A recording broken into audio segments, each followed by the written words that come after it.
تھوکنے سے منہ پر دانے نکل آتے ہیں۔ کپڑے بیٹھ کر پہننے سے گھر سے تنگی و مصیبت دور رہتی ہے۔ سرفا تیل گرم کر کے لگانے سے عقل بڑھتی ہے۔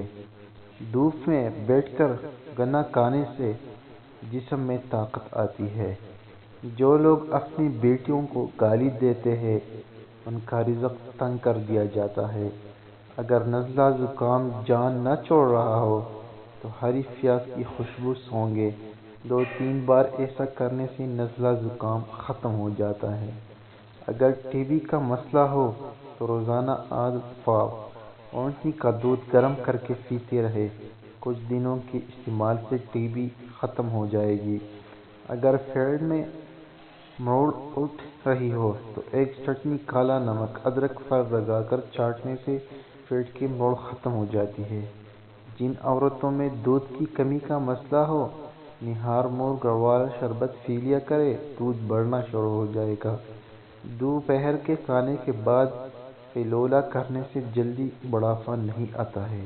ہفتے میں 2 روزے رکھنے سے کبھی جوڑوں کے درد کا مسئلہ نہیں ہوتا۔ مسواک کرنے سے کبھی منہ کا کینسر کی بیماری نہیں ہوتی۔ کھانے کے بعد پانی نہ پینے سے جوانی دیر تک قائم رہتی ہے۔ رات کو آنکھوں پر تیل لگا کر سونے سے صبح جلدی آنکھ کھل جاتی ہے۔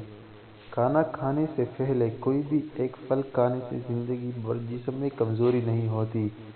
کمر میں درد کا مسئلہ ہو تو کچا شلغم کھا لیا کرو۔ کھانا کھانے کے بعد فوراً بعد سونے سے گریز کریں۔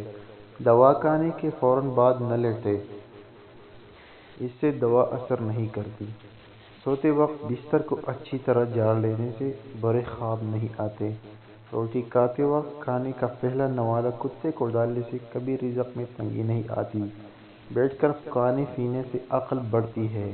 جو لوگ تیکھی چیزیں کھاتے ہیں وہ ہر کام بھی تیزی سے کرتے ہیں۔ گھر سے جب بھی نکلو درود شریف پڑھ کر نکلو، کوئی مصیبت نہیں آئے گی۔ دودھ اور گوبھی کا سالن اکٹھے کھانے سے بادی کا مسئلہ ہو سکتا ہے۔ چاول ابال کر کھانے سے رنگ خوبصورت ہو جاتا ہے۔ چارپائی کے الٹی طرف سونے سے بڑھاپا جلدی آتا ہے۔ کھانا کھانے کے بعد سونگھ لینے سے کھانا جلدی ہضم ہو جاتا ہے۔ گوبھی کا سالن کھانے سے کمر کا درد کا مسئلہ نہیں ہوتا۔ کیلے پر زیرہ لگا کر کھانے سے قد جلدی بڑھتا ہے۔ اونٹ کا گوشت کھانے سے فالج والا مریض بھی ٹھیک ہو جاتا ہے۔